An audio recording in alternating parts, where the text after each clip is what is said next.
Buenas tardes a todos. Muchas gracias a los organizadores por la invitación a este congreso, que es que me alegra mucho compartir con todos los ponentes, con todos los cordobeses, todos los que han venido de fuera y en particular de los que han venido de fuera, con los que han venido de la Universidad de San Damaso. Las controversias teológicas del siglo IV muestran que la escritura es para todas las corrientes en liza un punto de referencia indispensable. Ninguna puede argumentar a favor de la verdad de la fe sin recurrir al testimonio escriturístico. A la vez se constata, sin embargo, que la autoridad unánimemente otorgada a las mismas escrituras, consideradas en su materialidad, no impidió que algunas de estas corrientes llegaran a diferir en cuanto a la verdad de la fe en puntos esenciales y vieran sus posiciones como mutuamente excluyentes. Estos dos datos, la escritura normativa y la fe mutuamente excluyente entre quienes compartían la materialidad de la escritura, plantean inevitablemente una cuestión crucial. ¿En qué sentido es la escritura norma para la fe y la vida de la Iglesia? O con otras palabras, ¿cuál es el estatuto de la Sagrada Escritura en el conjunto de la fe y de la vida de la Iglesia? La temática, es evidente, no es nueva. Antes bien, se trata de una pregunta que atraviesa la historia de la teología, mostrando así su carácter fundamental. Con su habitual agudeza, Joseph Ratzinger la formulaba incisivamente del siguiente modo: ¿se puede entregar la Escritura a la Iglesia sin temer que su doctrina y la vida de sus miembros cercenen o tergiversen la fuerza de aquella? ¿O implica el respeto de su carácter normativo desvincularla de la Iglesia, entregándola a la supuesta precisión y objetividad de los filólogos, exegetas e historiadores? A la postre, estas preguntas confluyen, a juicio del teólogo bávaro, en una última y decisiva, a saber, cómo se articula la autoridad de la Iglesia y la autoridad de la Sagrada Escritura. El tema ofrece innumerables formas de aproximación. Por ejemplo, resulta de indudable interés estudiarlo en los albores del cristianismo según el testimonio de las cartas paulinas, en un momento que pertenece al tiempo apostólico, en el que las escrituras de Israel todavía no se han constituido en canon, y en el que se están comenzando a escribir los escritos apostólicos. En este marco, el apóstol Pablo sintetizó el resultado de otros trabajos, atestigua que los misterios de la vida de Cristo no se encuentran solo ni principalmente en la Escritura, sino de un modo único en su propia carne, el Evangelio consumado, a partir del cual se quita el velo a la Escritura. Los misterios de la Pascua comunican este Evangelio de carne a la Iglesia apostólica, transmisión que incluye las Escrituras de Israel sin velo, de modo que dicha Iglesia, en el contexto de su vida entera, con todos sus carismas, entre en diálogo con ellas, en cuanto portadoras sin error del Evangelio profetizado, para profundizar en la verdad de la fe recibida. Esencial se revela también examinar dicha cuestión en un momento privilegiado del tiempo postapostólico, el periodo en el que Adolf von Harnack situó el nacimiento de la por él llamada Iglesia protocatólica, lo que viene a coincidir con la segunda mitad del siglo II.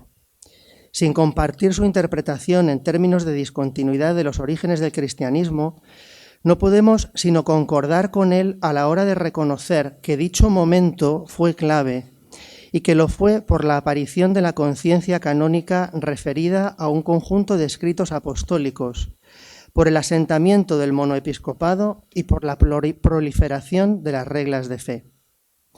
La controversia con marcionitas y gnósticos, especialmente valentinianos, desafió a la católica, la cual se vio urgida a reflexionar acerca de la fe apostólica que había recibido y acerca del modo en el que la había recibido. En dicha coyuntura, la fe fue concebida por un autor como Ireneo de Lyon como un abrazo de salvación transmitido normativamente de los apóstoles a la Iglesia postapostólica y custodiado singularmente por sus sucesores. La fe, que precisamente por haber sido recibida según una sucesión vinculante, fue también llamada en este sentido tradición, era considerada una realidad soteriológica, un abrazo con un contenido vivo, Cristo glorioso, el primer principio de la realidad, que también vivamente estaba destinado a grabarse en la carne de los cristianos. Esta fe apostólica había sido reflejada también de un modo singular en los escritos apostólicos, los cuales, junto a las escrituras de Israel, también apostólicamente recibidas, eran entregados a la Iglesia como una parte del abrazo apostólico de la fe, una parte necesaria y singular, pero una parte, además inaccesible, en la delimitación de sus fronteras y en su forma de ser leída y de ser interpretada, sin adherirse a la tradición apostólica en su conjunto, a la vez trascendente e inmanente a la Escritura. En nuestro caso, en el contexto en el que nos encontramos, nos dedicaremos a estudiar la relación entre la autoridad de la Iglesia y la autoridad de la Escritura en el marco de las controversias teológicas del siglo IV. Como veremos, el tema se presenta en continuidad con muchos de los elementos que hemos querido sintetizar rápidamente a partir de los testimonios paulino e ireneano, si bien en algunas ocasiones se puede echar de menos una mayor explicitación o profundización en ellos. Por otra parte, un elemento aparece claramente como novedad, pues la institución conciliar, que ya existía, va a explotar como instancia normativa tendencialmente de alcance universal en el contexto de la controversia arriana. En concreto, me centraré en dos momentos y testimonios literarios de la controversia. En primer lugar, analizaré el modo en el que poco antes del sínodo niceno, Arrio y Alejandro comprenden la relación entre la autoridad de la Iglesia y la de la Escritura. En un segundo momento abordaremos el testimonio de Atanasio acerca del sínodo niceno a partir de dos de sus obras. Y recogeré finalmente los resultados por medio de dos breves consideraciones conclusivas. Paso al punto 2, Arrio y Alejandro en torno a la fe y al testimonio de la Escritura. Los primeros pasos de la estricta controversia arriana en torno al año 320 tuvieron a la Iglesia de Alejandría como foco, aunque bien pronto tanto Arrio como su obispo Alejandro involucraron a otras iglesias. Fruto de dicha actividad son las cartas que nos han llegado y que nos permiten acceder a esta etapa de la polémica anterior al sínodo niceno. Comencemos por el testimonio de Arrio. En la carta que escribe a Eusebio de Nicomedia, el presbítero alejandrino afirma ser injustamente perseguido, cito, a causa de la verdad que todo lo vence. Se trata, obviamente, de la verdad de la fe, la cual no es, según Arrio, ninguna novedad, pues se trata de lo que él y sus discípulos han aprendido y enseñan. Es decir, es una verdad en continuidad con lo que Arrio considera la fe del pasado. Verdad y fe del pasado incompatibles para él con la predicación pública del obispo de Alejandría, Alejandro, a la que tacha de impiedad. En la carta que escribe a Alejandro hay una discrepancia porque en esta carta a Alejandro Arrio considera a su obispo también entre aquellos de los cuales ha aprendido la fe.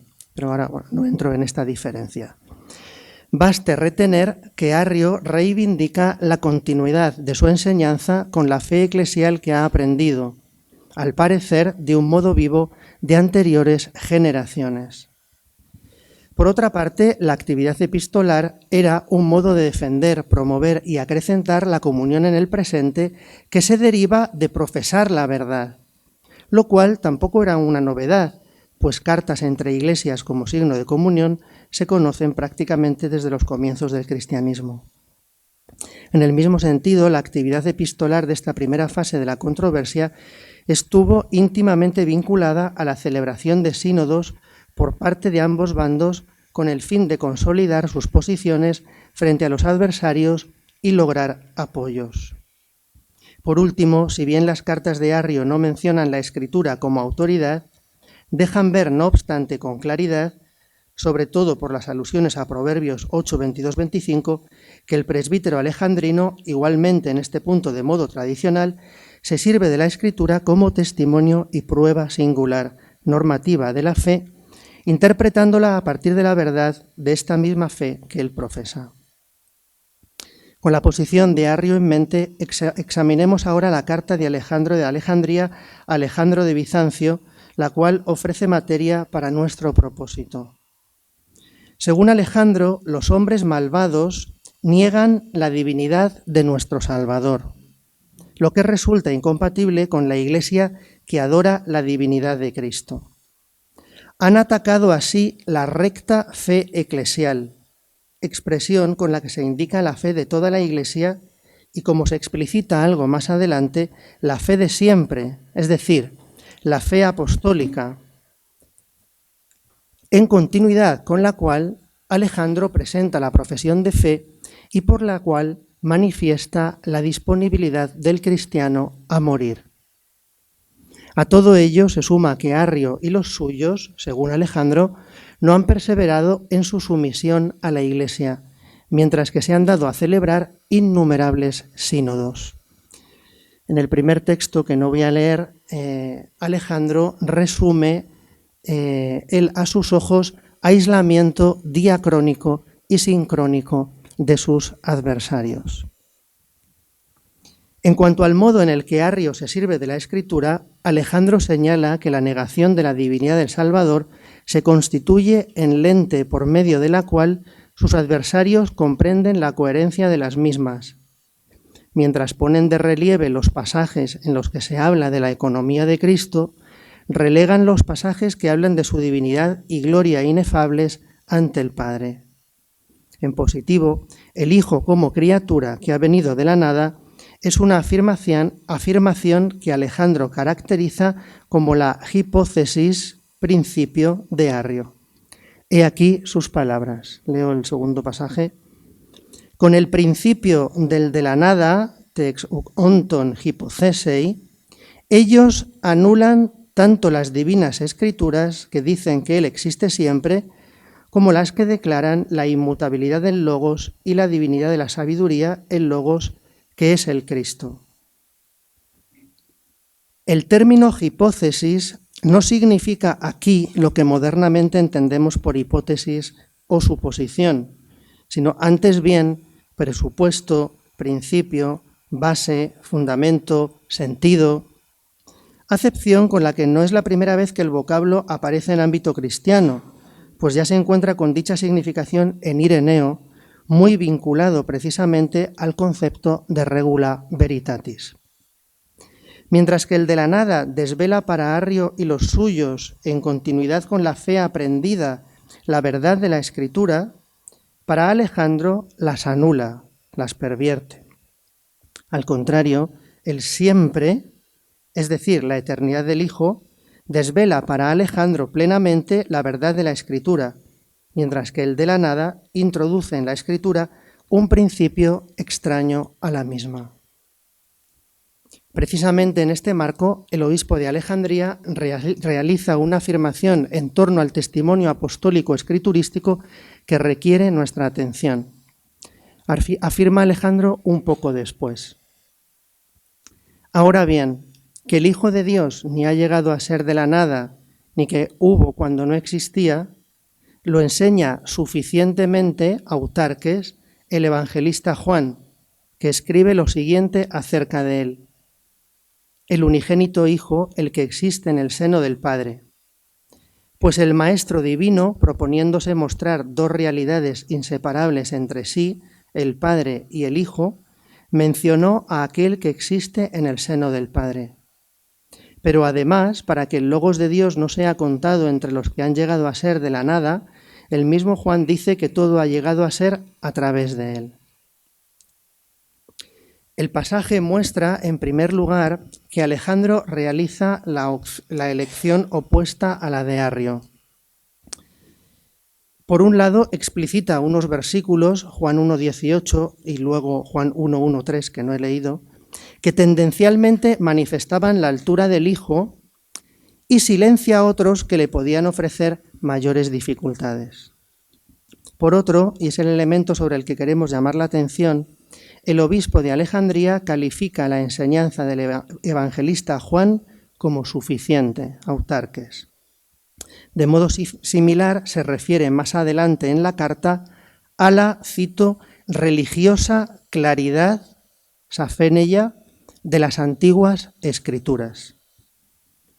Estas expresiones acerca de la suficiencia y la claridad de las escrituras son aducidas por parte de la teología protestante contemporánea para fundamentar patrísticamente su doctrina acerca de la palabra escrita como norma primera, norma normans non normata, por encima de la cual ni a la par de la cual existe ninguna otra.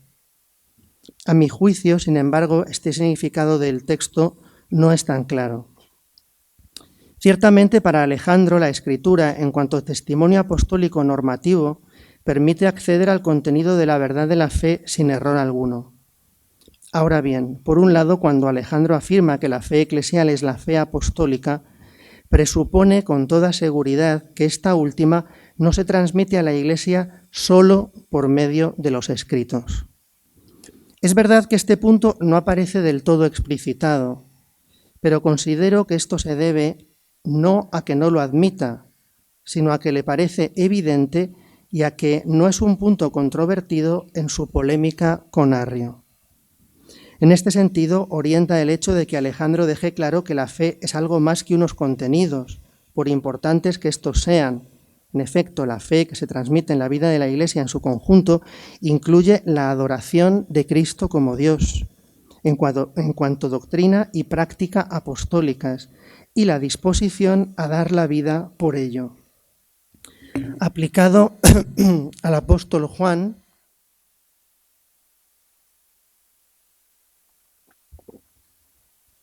esto querría decir que éste ha enseñado de modo suficiente en su Evangelio lo que ha enseñado también de modo suficiente antes y después de componerlo. De ahí que la exégesis escriturística sea la prueba, parástesis, emplea Alejandro, de un principio, hipótesis, punto en el que Arrio y Alejandro estarían de acuerdo. Por otra parte, Alejandro no nos oculta su paráfrasis o explicación de los pasajes joánicos. El Maestro Divino deseaba enseñar dos realidades inseparables, el Padre y el Hijo, así como la eternidad de este último, eternidad que Alejandro equipara con la preexistencia del Hijo necesaria para que éste fuera el mediador de la creación. En definitiva, considero que las afirmaciones en torno a la suficiencia y la claridad de la escritura de Alejandro han de ser comprendidas de modo diverso a como lo hacen algunos autores protestantes, pues el obispo alejandrino realiza una lectura dogmática de la misma a partir de unos principios irrenunciables que a sus ojos eran también los del propio apóstol, aunque él, el apóstol, no los haya explicitado en su momento, a saber, que el Hijo es otro y no es otro Dios, de donde resulta que es Dios como el Padre y por tanto eterno como Él. Por su parte, Arrio, a partir de sus presupuestos, que para él serían también los del apóstol, es decir, ¿qué presupuestos?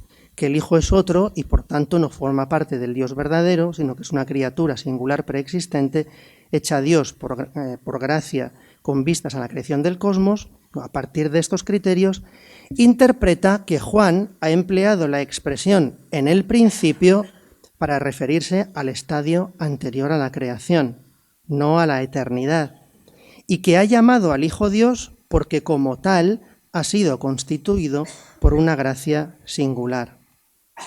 En este sentido, Alejandro y Arrio se acusaban básicamente de lo mismo en relación con la Escritura a partir de su desacuerdo doctrinal fundamental.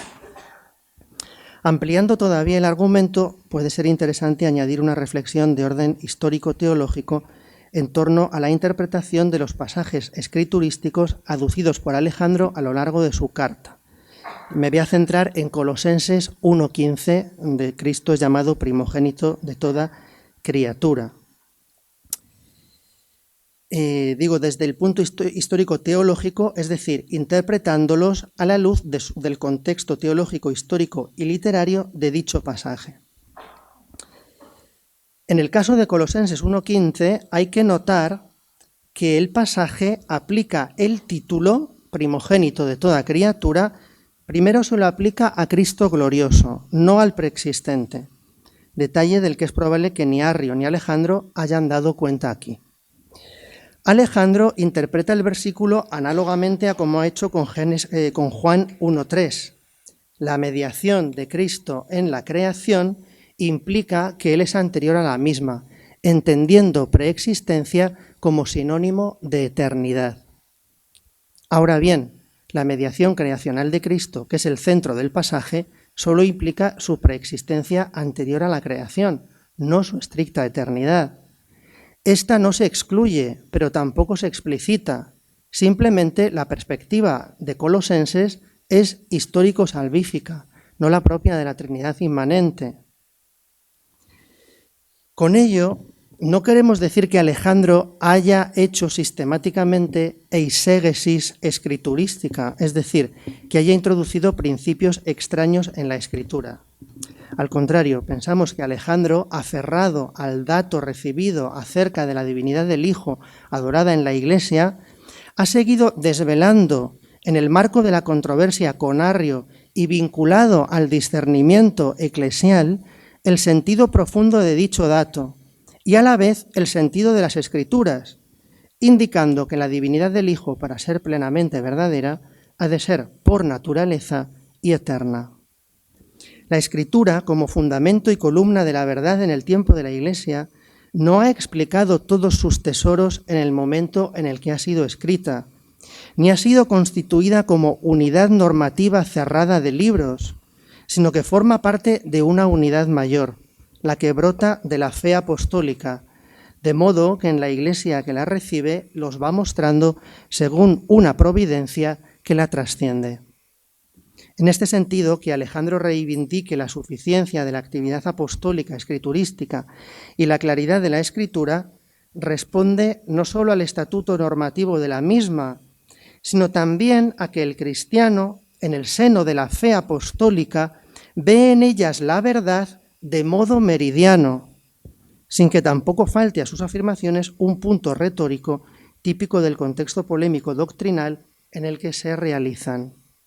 Esta mosca me quiere muchísimo. A ver si alguno se la quiere llevar.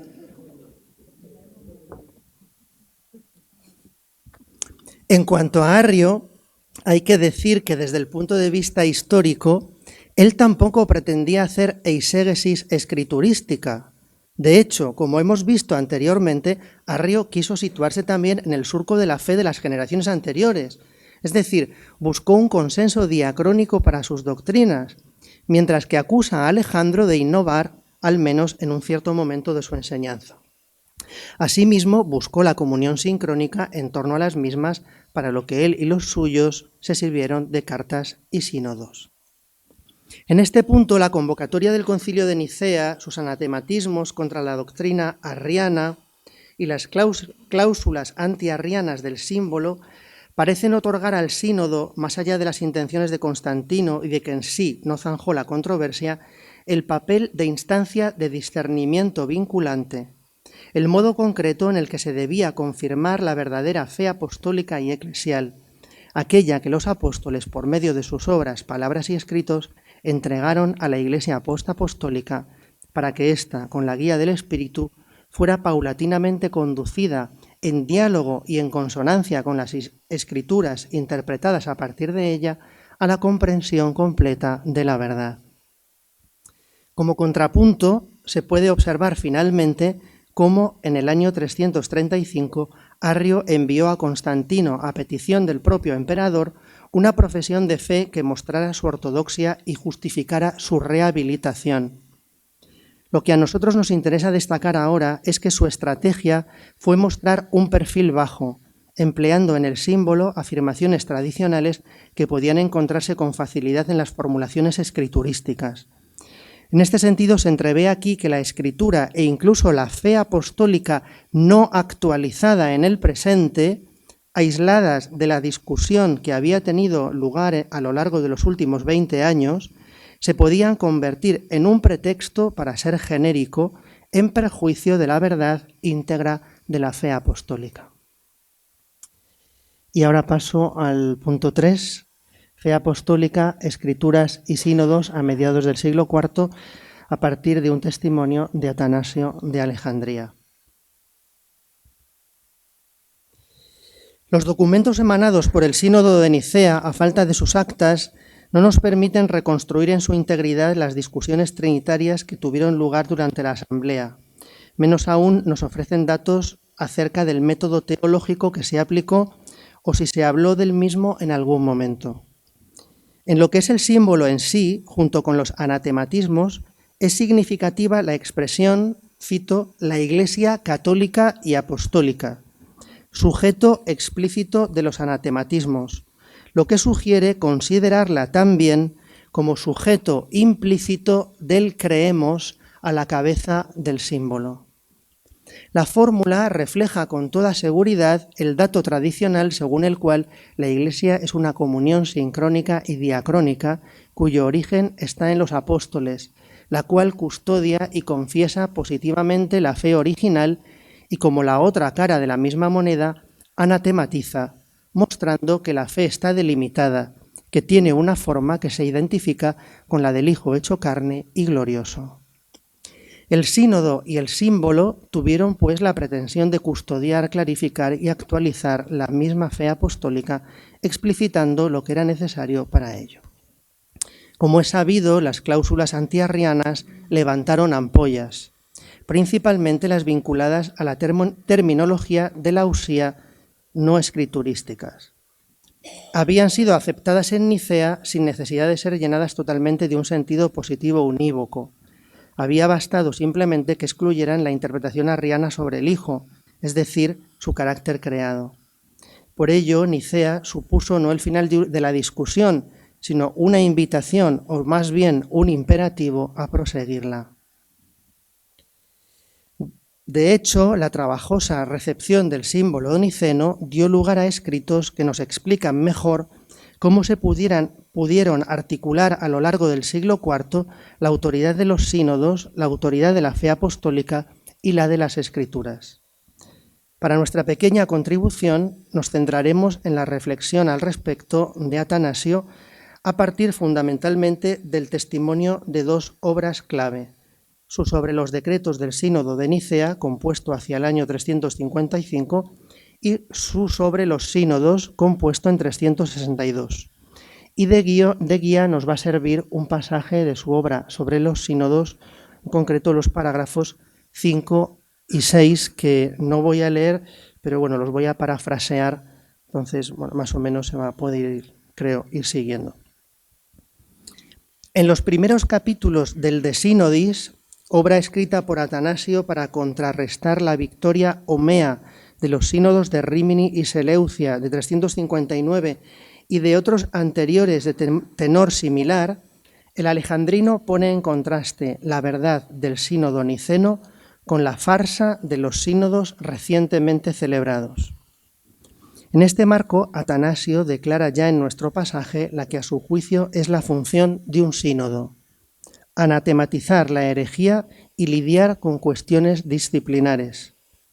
Por ello, estuvo plenamente justificado el sínodo ecuménico de Nicea, por la necesidad imperiosa y la causa razonable de combatir la herejía arriana y de abordar la fecha de la celebración de la Pascua. Por el contrario, los últimos sínodos, los homeos, sínodos homeos, no tenían razón de ser, pues no había surgido ninguna herejía nueva. De hecho, los documentos emanados por estos concilios no se han referido a ella ni han realizado ningún anatematismo. Profundizando en este contraste, Atanasio arremete además contra los sínodos recientemente celebrados por no saber distinguir entre fe y disciplina.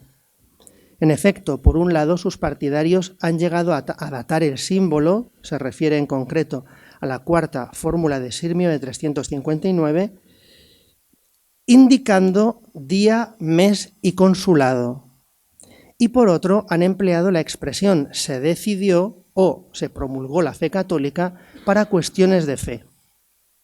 En ambos casos se sugiere una originalidad no consonante con la fe anterior, originalidad puesta además bajo el patrocinio del emperador.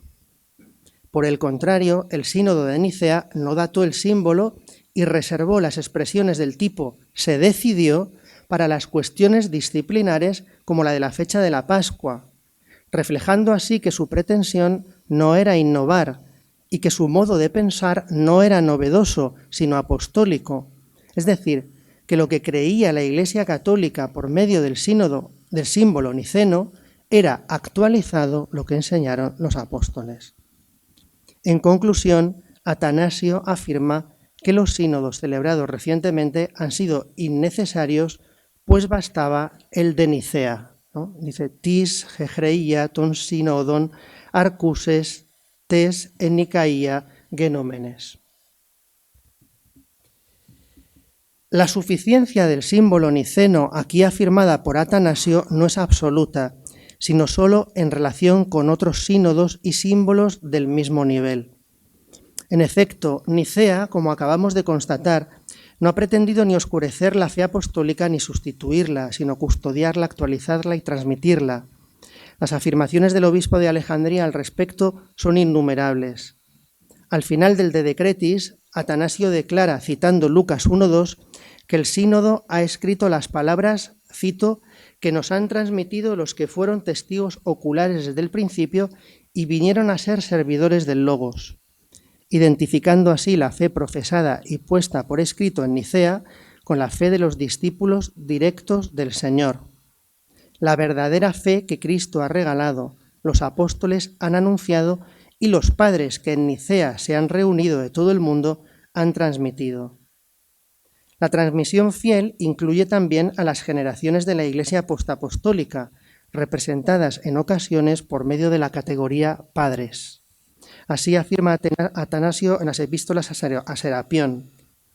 Veamos además la misma tradición, parádosis, que viene desde el principio y la doctrina y la fe de la Iglesia católica, fe que dio el Señor, predicaron los apóstoles y los padres han custodiado.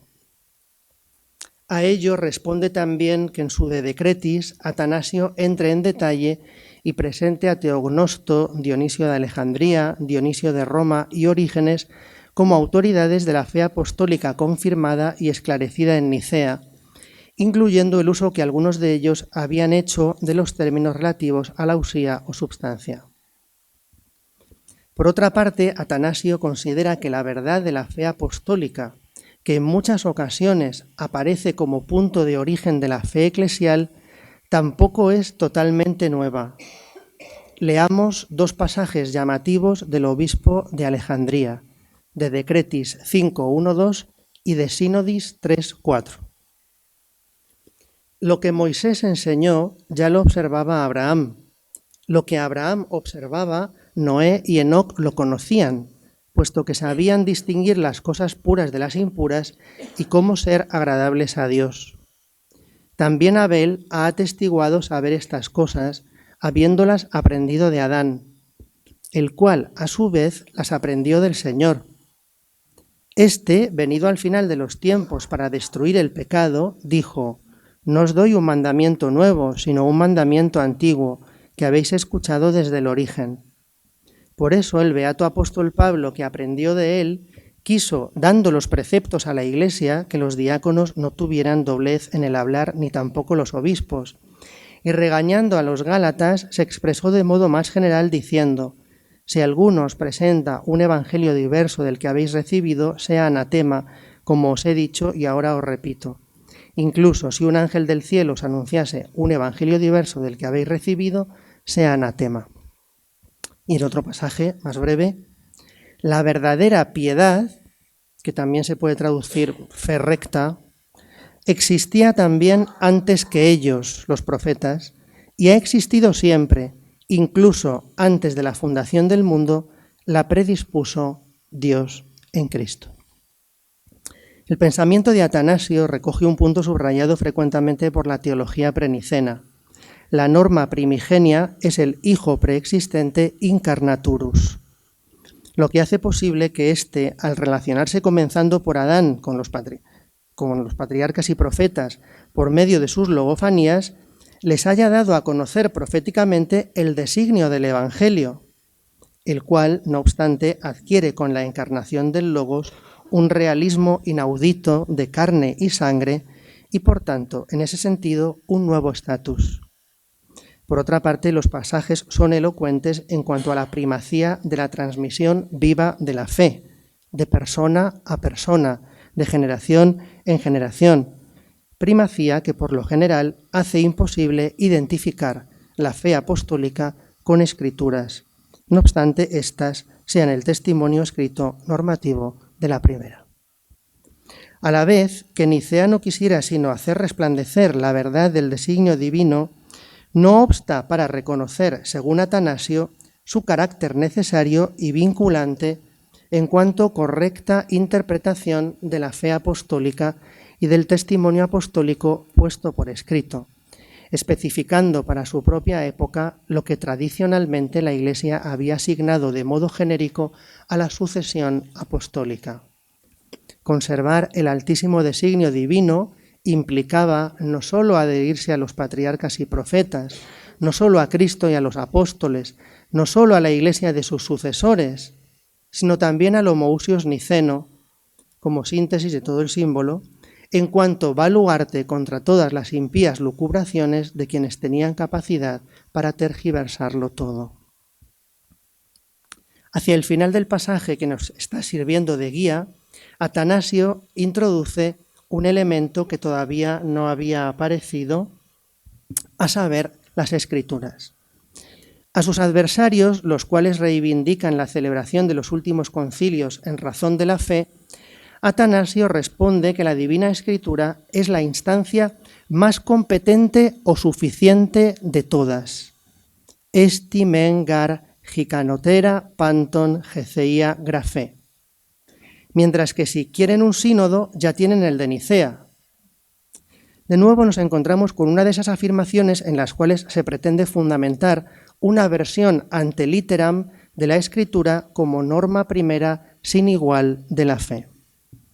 Examinemos, pues, qué quiere decir Atanasio. El término gikanos significa suficiente, conveniente, adecuado, idóneo, competente, capaz.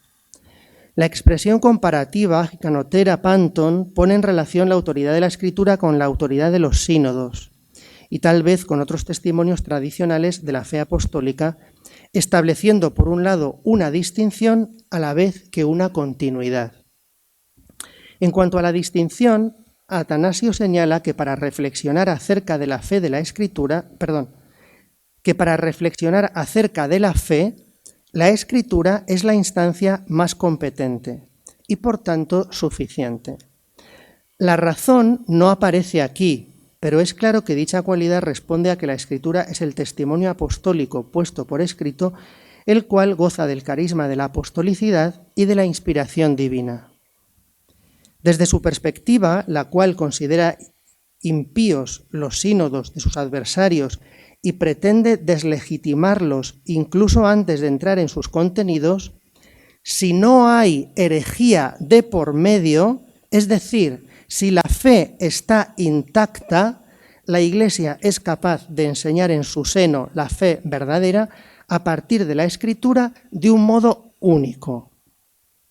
La expresión tiene, pues, cierta carga retórica, porque Atanasio está pensando en una situación ideal, en la cual no existiría ningún conflicto relevante y en la que la fe se transmitiría en el seno de la Iglesia de una forma esencialmente natural. Considero que en este sentido la expresión se parece a la que realiza Ireneo frente a los valentinianos cuando afirma que si no existieran escritos, existiría la tradición apostólica para transmitir la verdad. Para mostrar su distancia con sus adversarios, a pesar de compartir unas mismas escrituras, el obispo de Lyon declara que en una situación ideal que en realidad no existe, bastaría transmitir la tradición apostólica sin escritos.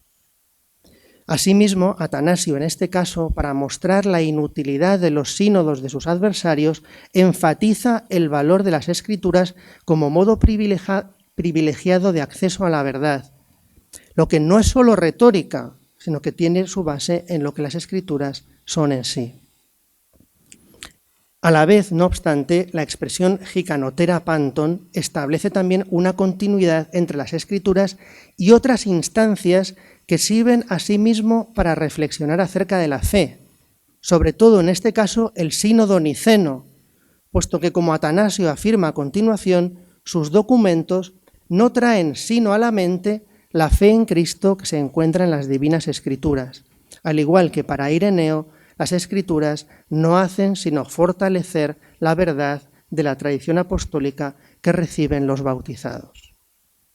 Así pues, la escritura goza de un carisma, la inspiración que la hace singular, pero que no puede vivir sin la fe que es recibida e interpretada en la Iglesia de manera vinculante, entre otros por los padres y los sínodos, y en concreto por el sínodo niceno.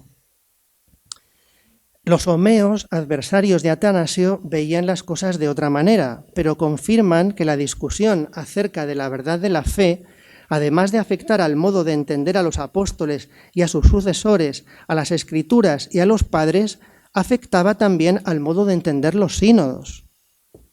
A partir de su modo, cuando menos difuso, más bien filoarriano, de concebir la relación del Hijo con el Padre, los homeos buscaban una manera disimulada de desactivar la autoridad del símbolo niceno. Desde su punto de vista, ya fuera por convencimiento teológico, ya por pragmatismo político, Nicea era, salvando la condena del arrianismo radical, un obstáculo en la transmisión de la fe tradicional, además de un torbellino en la paz de la Iglesia y del imperio, por lo que la convocatoria de nuevos sínodos estaba verdaderamente justificada. Bueno, no lo voy a leer, pero voy a dejar aquí la segunda fórmula de Sirmio, que ahora voy a parafrasear, que es uno de los sínodos que está criticando a Atanasio porque no tenían que haberse celebrados porque no hacía falta, ¿no? El texto sirmiense abroga implícitamente el símbolo niceno, operación que se repetirá en la cuarta fórmula de Sirmio de 359, documento según el cual Nicea había sido un intento bien intencionado, pero fallido, de confesar la fe y clarificar la fe apostólica. Aun con diversas expresiones, ambos documentos, las fórmulas de Sirmio 357 y 359, prohíben el uso de la terminología relativa a la usía y, por tanto, el empleo de homoousios y homoiusios.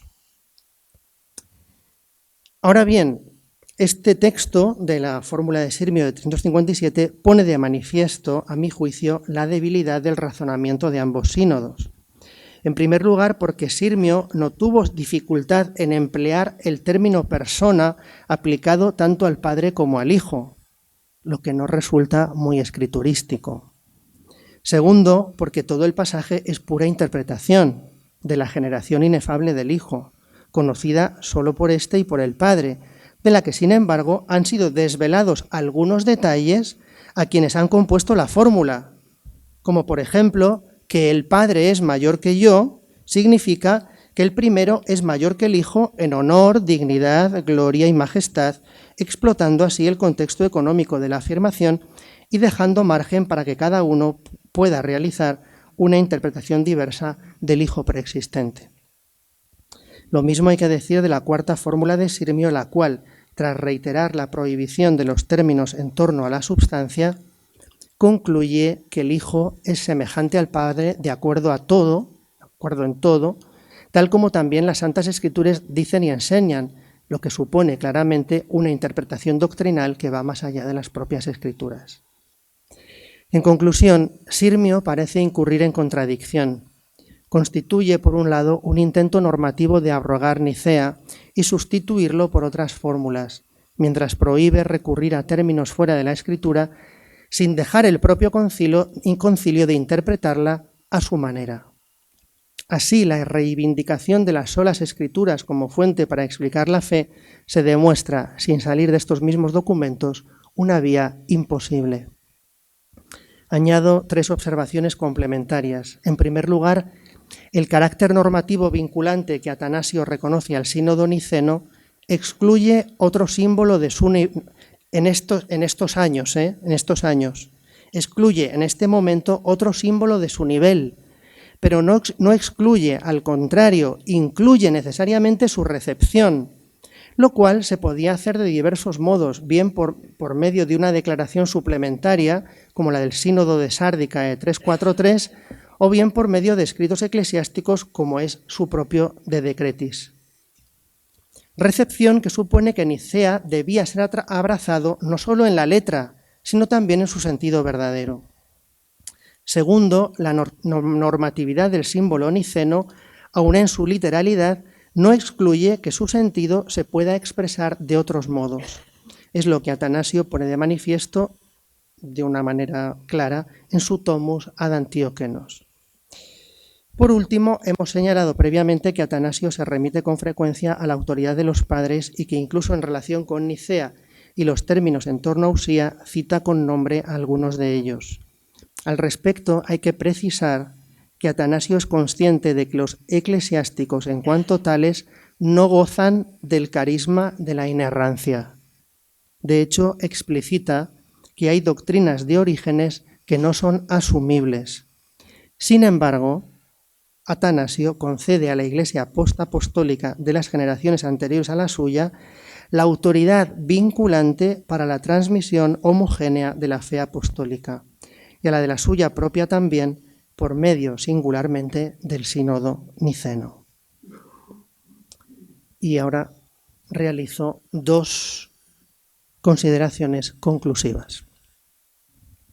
La primera, tanto la controversia de Alejandro de Alejandría con Arrio como la de Atanasio con los homeos dejan ver que la fe eclesial, en continuidad con la fe apostólica, no es reductible ni siquiera en su contenido a la Escritura, sino que también y primariamente ha sido recibida por la Iglesia de los Apóstoles y en ella vive, se custodia y se transmite.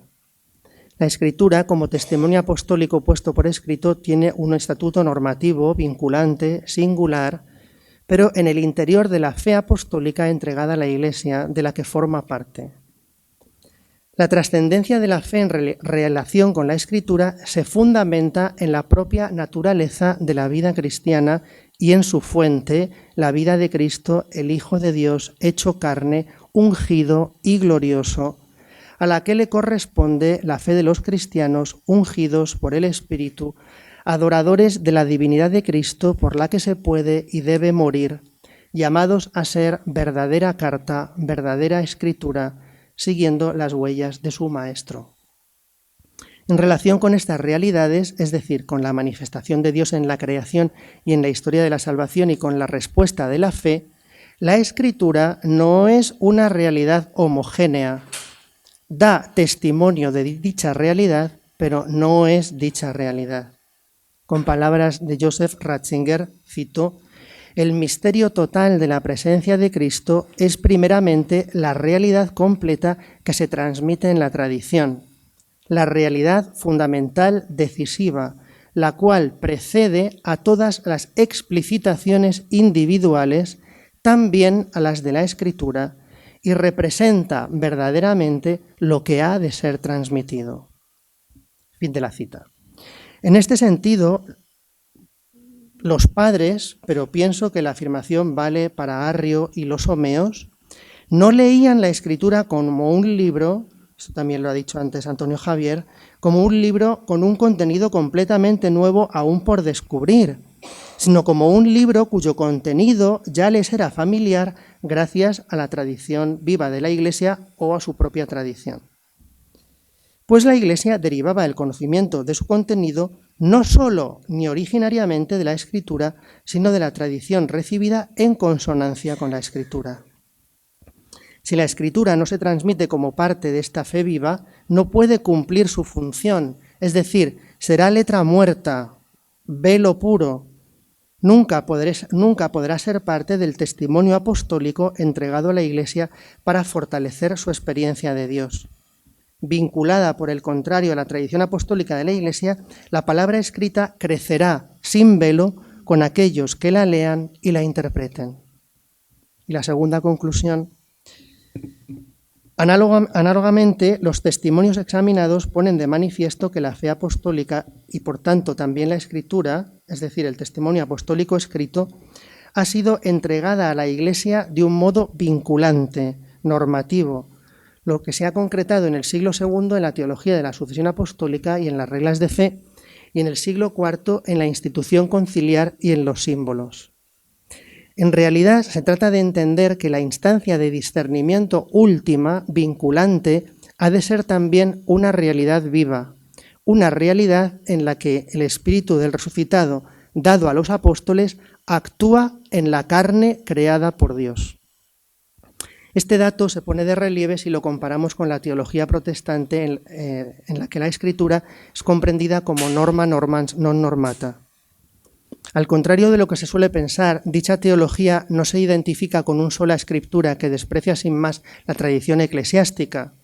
En realidad, buena parte de la teología protestante contemporánea, en línea con los reformadores, aprecia dicha tradición eclesiástica y, en concreto, aprecia el Concilio de Nicea y sus declaraciones, pero no concede a dicha tradición la capacidad de ser instancia vinculante en relación con la fe apostólica y, por tanto, con la Escritura.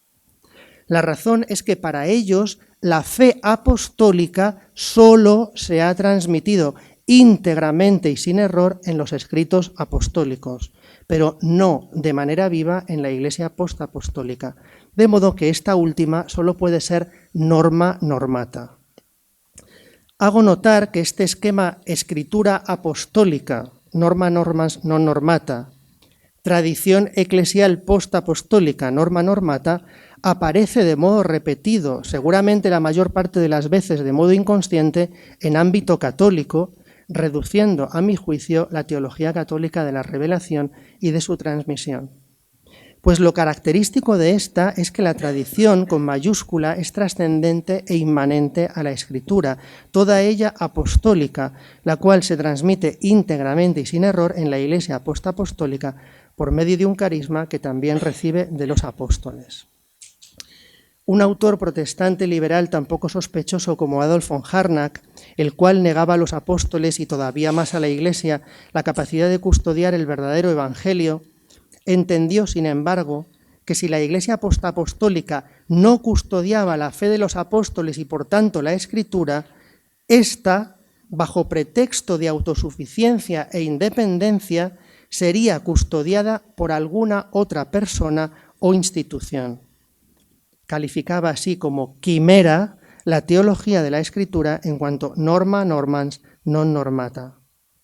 En este sentido, la expresión, si bien podría reflejar la capacidad de la Escritura para transmitir la verdad apostólica íntegramente y sin error, resulta equívoca, pues, por un lado, induce a pensar que es una norma primera e independiente. Además, no da razón de la precedencia de la tradición y fe apostólicas en relación con el canon escriturístico, ni por la naturaleza de su ser, ni en cuanto a instancia de discernimiento, y por último, tampoco da razón de que dicha tradición es también custodiada íntegramente y sin error, ciertamente en consonancia con la Escritura, por la Iglesia postapostólica. Muchas gracias por su atención.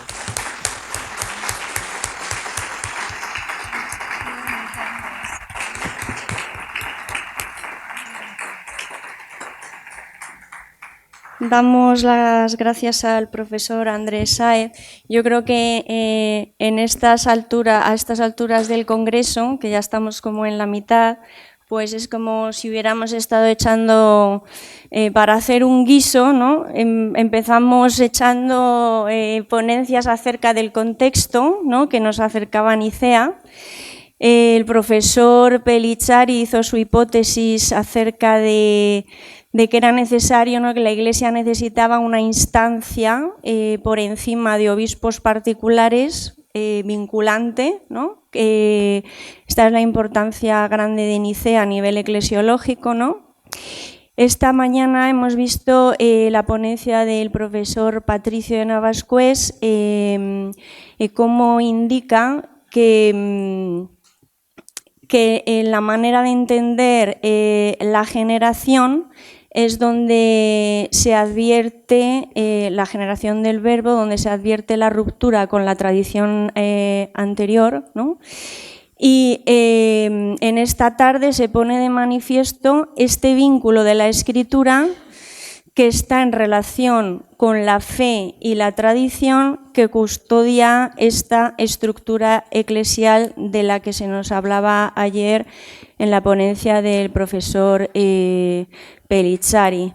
Por tanto, en este contexto les invito a intervenir con, pues, lo que quieran al profesor Andrés Sáez, que es un hombre muy preparado.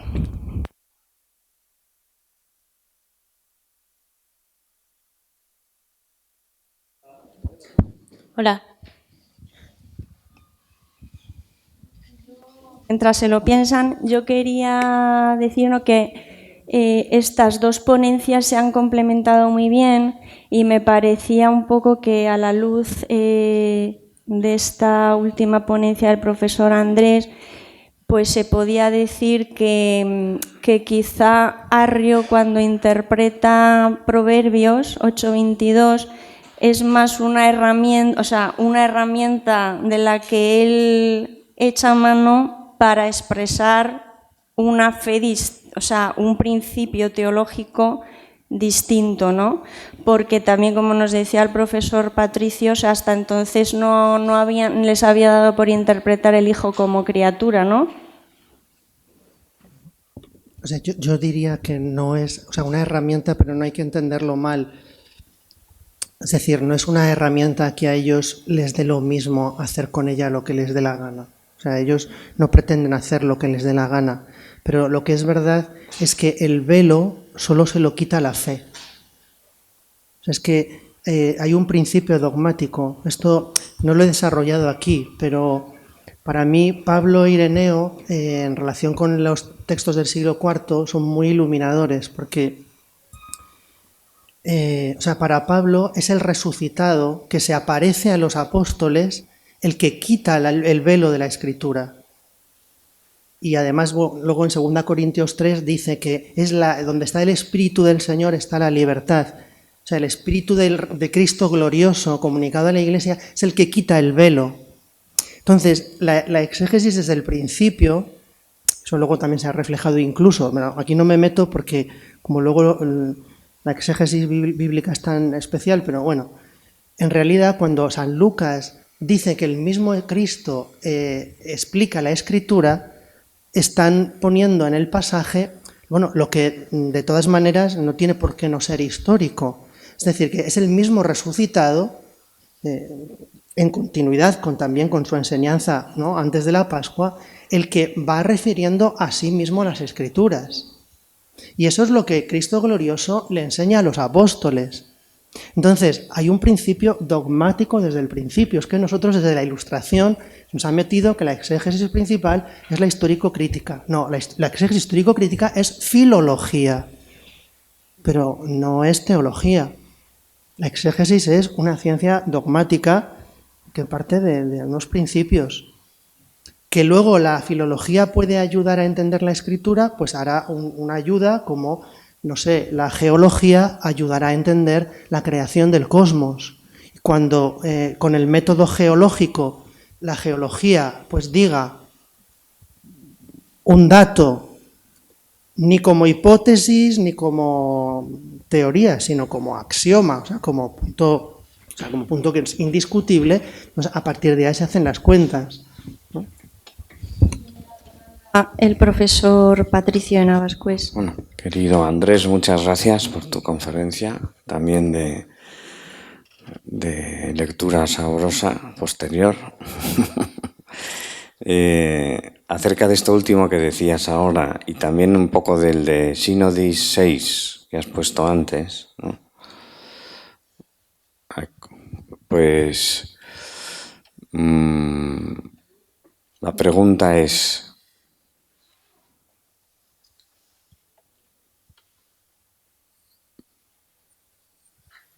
¿podría convencer este párrafo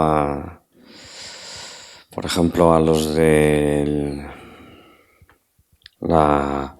símbolo segundo de Antioquía del 341?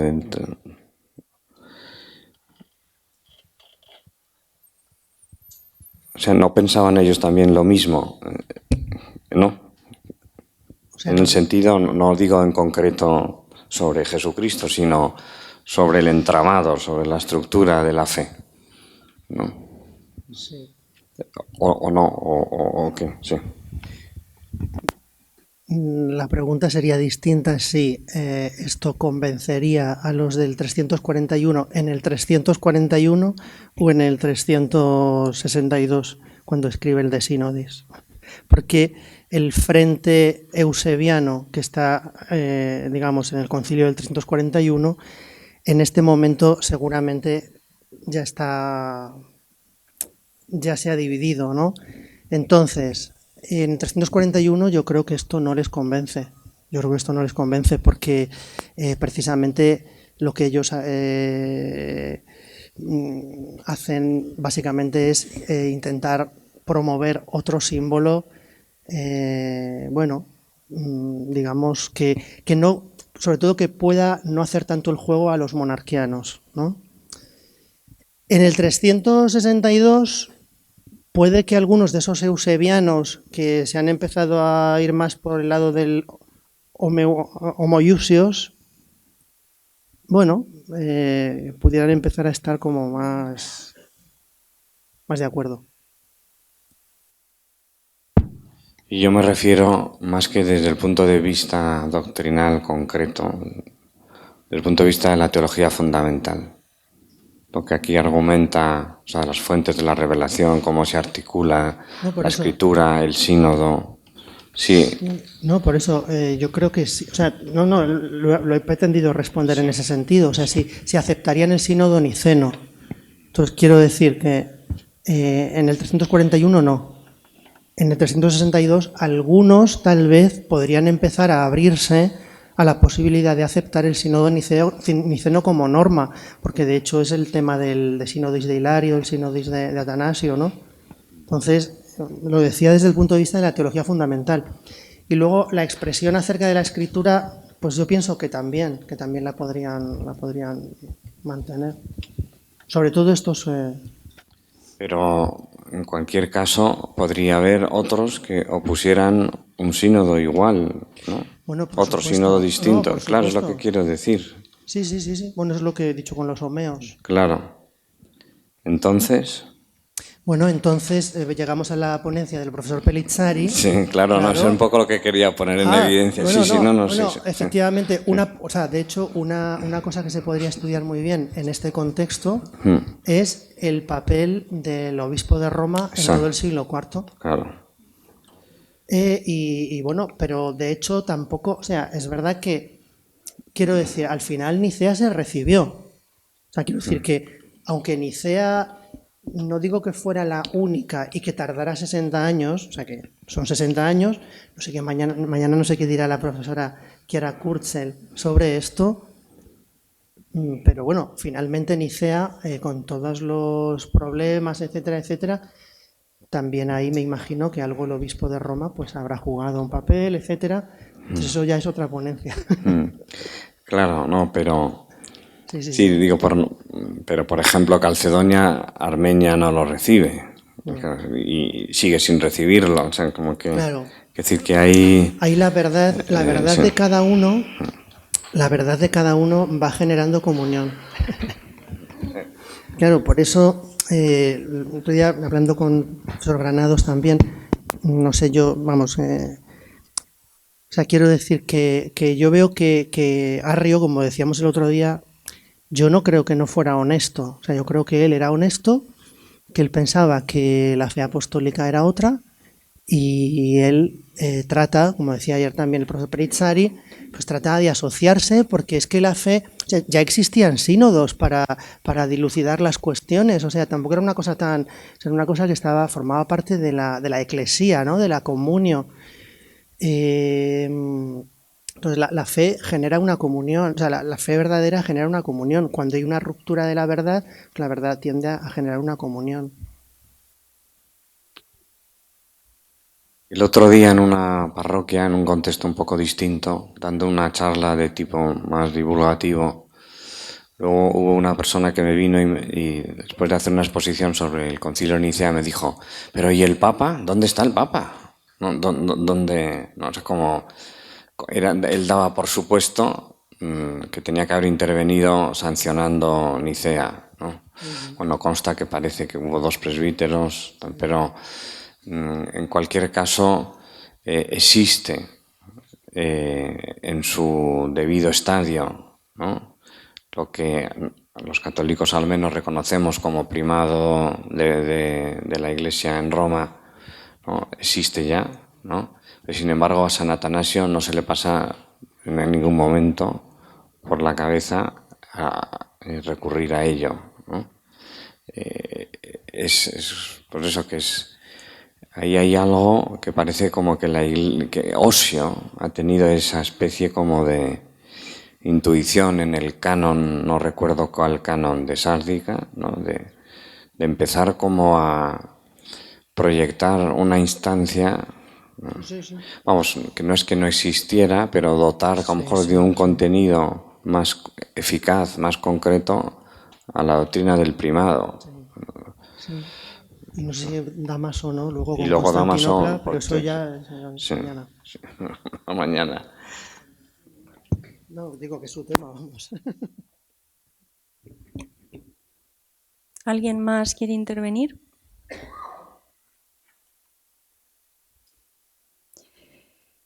Pues entonces nos vemos mañana a las... Raúl, ¿ibas a intervenir? Pues entonces nos vemos mañana ¿qué es? Jueves, a las 9 de la mañana. Nada, los ponentes atentos al grupo de WhatsApp. Voy a enviar la ubicación a donde tenemos que ir. Just take a look at your WhatsApp group because we'll send you the location where we're heading. Nos vemos mañana a las 9 con la profesora Chiara Curcel y su ponencia Constantinopla I, intérprete fiel de Nicea. Así que les esperamos.